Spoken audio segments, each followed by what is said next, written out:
Ever wonder how researchers make big claims from small groups of people?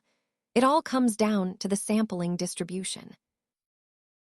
A sampling distribution is a theoretical probability distribution of a statistic, like a mean, derived from many random samples of a population. If you took every possible sample of a certain size from a population, the distribution of those sample means is your sampling distribution. Key factors include sample size and the central limit theorem, which explains why these distributions often look like a normal bell curve. Don't confuse the population distribution with the sampling distribution.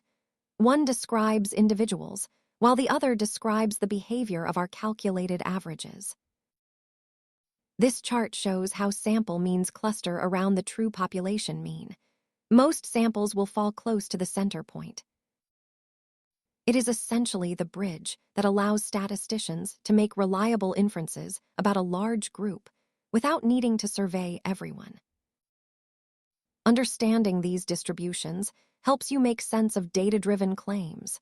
Thanks for watching, and stay curious about the math behind the money.